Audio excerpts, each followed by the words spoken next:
बिस्मिल्लाहिर्रहमानिर्रहीम अस्सलामु अलैकुम। मैं हूं करामत मुगल और आप देख रहे हैं Saeed Baloch official YouTube channel और मेरे साथ हैं सईद बलोच साहब, सीनियर जर्नलिस्ट हैं, सुप्रीम कोर्ट कवर करते हैं। सईद बलोच साहब, एक तो इमरान खान के हवाले से आज सारी अदालतें मसरूफ रहीं। शायद पूरे मुल्क में और कोई केस इतना इंपॉर्टेंट नहीं था जितनी तवज्जो उन्होंने इमरान खान को दी। तोशाखाना रेफरेंस देख लें, अलकादर ट्रस्ट रेफरेंस देख लें, 9 मई के वाकयात देख लें और उसके अलावा जिसमें फर्द जुर्म आयद कर दी गई है, ये रेफरेंस जो नैब रेफरेंस है, ये अदालतें जो हैं खुद पेश भी हो रही हैं और जवाब भी तलब कर रही हैं, गवाह भी अपनी मर्जी के पेश कर रही हैं। वकीलों को, पीटीआई के वकीलों को, इमरान खान के वकीलों को जाने से रोका भी गया है।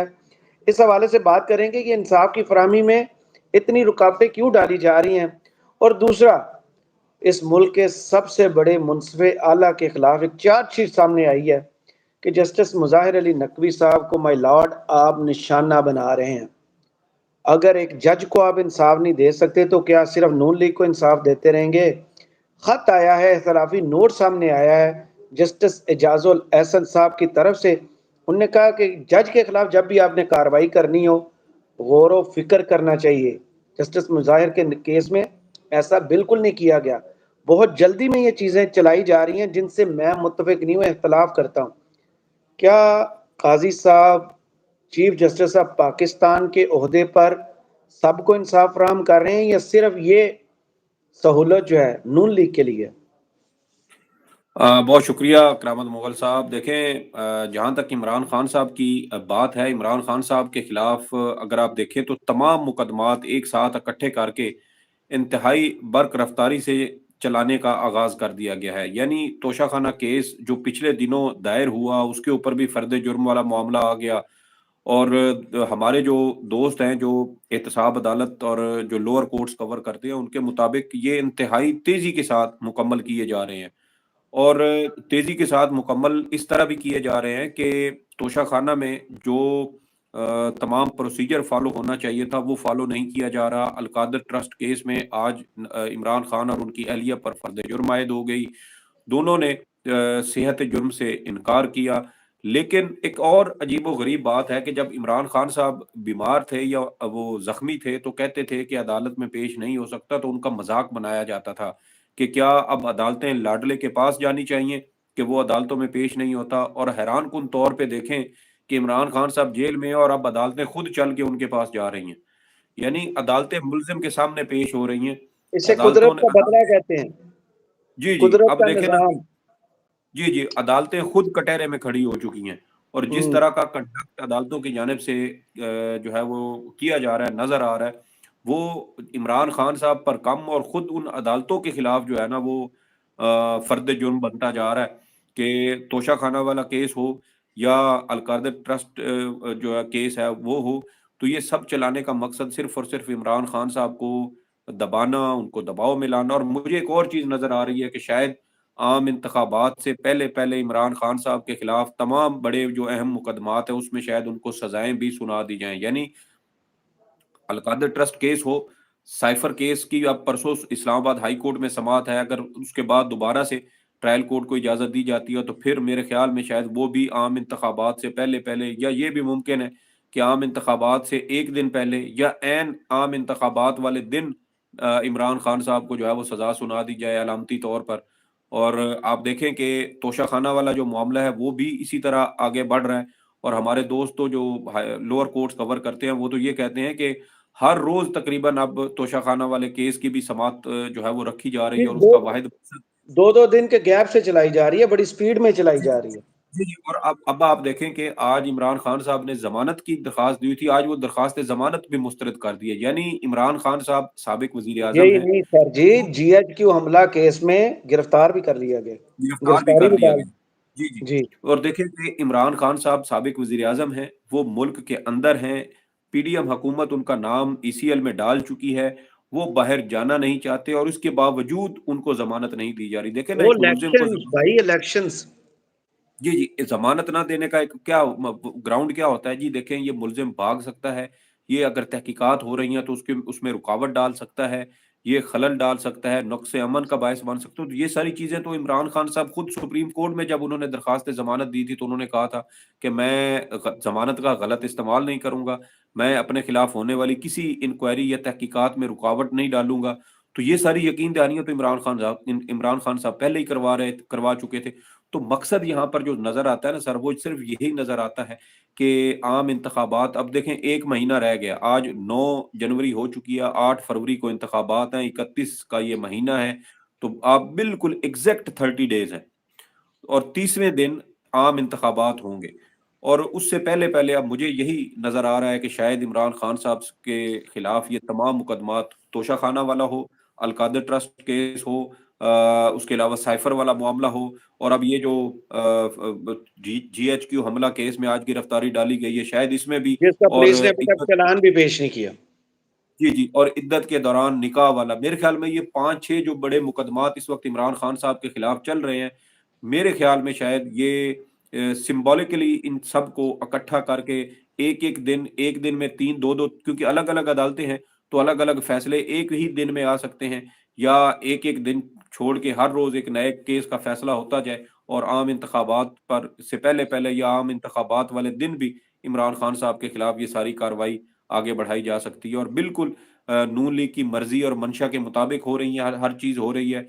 जिस चीज़ की ख़्वाहिश करती है नून लीग, फ़ौरी तौर पर उसके ऊपर अमल कर दिया जाता है। 9 मई के हवाले से पिछले तकरीबन कोई 2 हफ़्ते से ये प्रोपेगेंडा किया जा रहा था, और आज हमने देखा कि इमरान खान साहब को उसमें भी गिरफ्तार कर लिया गया है। और दूसरी बात जो आपने जस्टिस इजाज़ुल एहसन साहब वाली की, मेरे ख़्याल में वो आज जस्टिस इजाज़ुल एहसन साहब ने दोस्ती का हक़ अदा किया है। उन्होंने जस्टिस मज़ाहिर नकवी साहब को रेस्क्यू कहें या ना कहें, लेकिन मेरे ख़्याल में रेस्क्यू की बजाय अगर ये कहा जाए कि जस्टिस मज़ाहिर नकवी के खिलाफ जिस तरीके से एक साज़िश के तहत उनको ओहदे से बरतरफ करने की कोशिश की जा रही है, मेरे ख़्याल में आज उन्होंने वो सारी साज़िश बेनकाब कर दी है।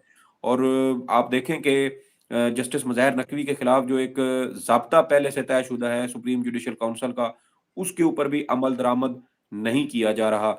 जो ग्राउंड्स या जो सहूलियात मौजूदा चीफ जस्टिस काज़ी फ़ाइज़ ईसा ने अपने खिलाफ सदारती रेफरेंस में 2019, 20 और 21 में जो है वो हासिल की थी, वो वही सहूलियात जस्टिस मज़ाहिर नकवी को देने के लिए तैयार नहीं है।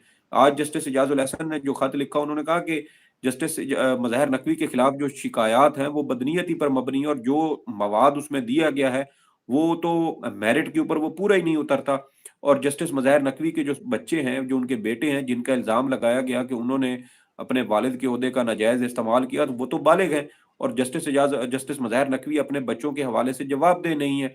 तो ये वो सारी चीज़ें हैं। और फिर ये कहना कि जुडिशल काउंसिल इजलास में जस्टिस मज़ाहिर नकवी के खिलाफ जो मवाद है, उसकी दुरुस्त तरीके से उसकी छान-फटक नहीं की गई, उस पे गौर-व-फ़िक्र नहीं किया गया, उसके ऊपर उस तरह से जो है वो गौर नहीं किया गया जैसे जो शिकायत कुनंदगान है, यानी जस्टिस मज़ाहिर नकवी जो मुल्ज़िम है, उनको बोलने का मौका नहीं दिया जाता, और जो शिकायत कुनंदगान है, उनको घंटों लगा के 4-4 5-5 घंटे कौंसल इजलास बुलाया जाता है, और उनको उनसे जो है वो तफ़सीलात तलब की जाती हैं। और आज जब सुप्रीम कोर्ट में जस्टिस मज़ाहिर नकवी की दरखास्तों पर समाअत थी, तो उस वक़्त भी उनके वकील ने यही नुक्ता उठाया कि भई शिकायत कुनंदगान का या इन्फॉर्मर का मकसद सिर्फ़ इतना होता है कि वो इत्तला देता है, उसके बाद कार्रवाई करना या ना करना ये जुडिशल काउंसिल का इख्तियार होता है। तो बिल्कुल। इन्फॉर्मर जो है, या जो शिकायत कुनंदगान है, वो किस कैपेसिटी में जुडिशल काउंसिल इजलास में बैठते हैं और सारी कार्रवाई का हिस्सा बनते हैं। उन्होंने इत्तला दी, उनकी ज़िम्मेदारी ख़त्म। उसके बाद अब जुडिशल काउंसिल जाने और वो जज जाने जिसके ऊपर ये इल्ज़ामात हैं। और उन्होंने कहा कि जस्टिस मज़ाहिर नकवी के खिलाफ जितने भी इल्ज़ामात हैं, ये महज़ सुनी-सुनाई बातों पर और अफ़वाहों पर मुश्तमिल हैं। जो प्रॉपर्टी जिसका इल्ज़ाम लगाया गया है कि ये जस्टिस मज़ाहिर नकवी ने कम कम कीमत पर खरीदी है, उसके भी कोई शवाहिद नहीं है। और फिर एक और तयशुदा असूल ये है कि किसी भी प्रॉपर्टी की जो कीमत है, वो मार्केट वैल्यू से नहीं लगाई जाती। वो सरकारी रेट जो डिप्टी कमिश्नर या असिस्टेंट कमिश्नर तय करते हैं, उसके तहत वो सारी चीज़ें कैलकुलेट की जाती हैं। तो जस्टिस मज़ाहिर नकवी के ऊपर ये इल्ज़ाम लगाना जी कि 10 करोड़ की प्रॉपर्टी थी और 60 करोड़ की प्रॉपर्टी थी जो इन्होंने 10 करोड़ में खरीदी है। तो ये एक इंतहाई भोंडी और उसको फ़ज़ूल किस्म की मैं समझता हूँ कि ये इल्ज़ाम और मंतक है कि देखिए ना कि बिलावल साहब के ऊपर भी इसी तरह का एक ग़ालिबन 2018 के इंतखाबात के जब गोशवारे जमा हुए थे, तो चीज़ें सामने आई थी कि उनका ग़ालिबन क्लिफ्टन कराची वाला एक कोई घर था, जिसकी मालियत उन्होंने कुछ चंद 1 लाख को पता नहीं 35-40 लाख या इस तरह के कुछ लाख उन्होंने शो की थी। जब सवाल उनसे किया गया कि आप इतना महँगा घर इतने पोश इलाके में आपने इतना सस्ता क्यों दिया? तो उन्होंने कहा कि किसी भी जो प्रॉपर्टी की मालियत होती है वो मार्केट वैल्यू से नहीं बल्कि डिप्टी कमिश्नर तय करते हैं और जो मैंने रेट इसमें लिखा है, वो सरकारी रेट है। अब वो आगे जायदाद करोड़ों में, अरबों में पहुँच जाए, लेकिन सरकारी रेट तो उसका वही रहेगा। तो फिर यही बात बिलावल साहब ने लिखी, तो जस्टिस मज़ाहिर नकवी ने तो सारे गोशवारे अपने ज़ाहिर किए हुए हैं, सारी जायदादें ज़ाहिर की हुई हैं, सारी इनकम ज़ाहिर की हुई है, सारे टैक्स वो दे रहे हैं, लेकिन उसके बावजूद उनको जो है वो इंतकाम का निशाना बनाया जा रहा है और मकसद सिर्फ़ ये है कि जस्टिस मज़ाहिर नकवी चूँकि मुस्लिम लीग नून की जो उनकी जो सहूलतकारी थी या उनकी ख़्वाहिशात के मुताबिक उन्होंने अमल नहीं किया, वो नून लीग का आला-कार नहीं बने।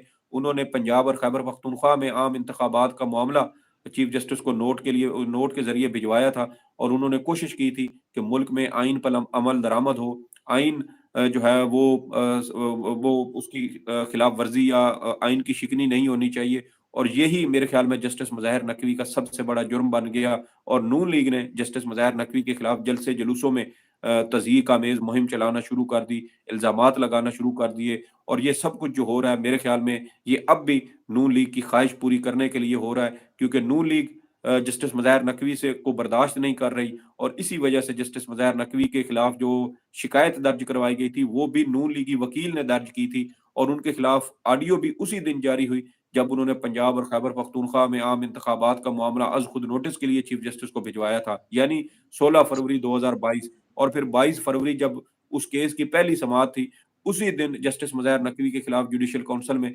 शिकायत भिजवा दी गई और ये सवाल भी उस वकील से होना चाहिए था कि भई आप एक वकील हैं, 2 टके के वकील के पास इतनी जो इन्फॉर्मेशन या इतने रिसोर्सेज़ कहाँ से आए कि वो सुप्रीम कोर्ट के एक जज के खिलाफ इस तरह की इंतकामी कार्रवाई करते हुए उनके खिलाफ वो शवाहिद इकट्ठे कर रहा है और जी, उनके खिलाफ मटेरियल इकट्ठा हो रहा है। वो इस तरह का मटेरियल है जो एक रियासती इदारे की सतह पर जिस तरह तहकीकात की जाती है, इंक्वायरी की जाती है और छानबीन की जाती है, उसके बाद इस तरह का मटेरियल इकट्ठा होता है। तो वाज़ेह तौर पर नज़र आता है कि पीडीएम हुकूमत ने जस्टिस मज़ाहिर नकवी के खिलाफ ये सारा मवाद इकट्ठा करके उस बिल्कुल। वकील को दिया और उसने सुप्रीम जुडिशल काउंसिल में शिकायत दर्ज करवाई और अब चीफ जस्टिस काज़ी फ़ाइज़ ईसा जो जुडिशल काउंसिल के चेयरमैन भी हैं, वो अब जस्टिस मज़ाहिर नकवी के खिलाफ इंतकामी कार्रवाई कर रहे हैं। क्योंकि हमें तो यही नज़र आता है कि जस्टिस मज़ाहिर नकवी के खिलाफ ये इंतकामी कार्रवाई सिर्फ़ इस वजह से हो रही है क्योंकि नून लीग उनको नापसंद करती है। सही।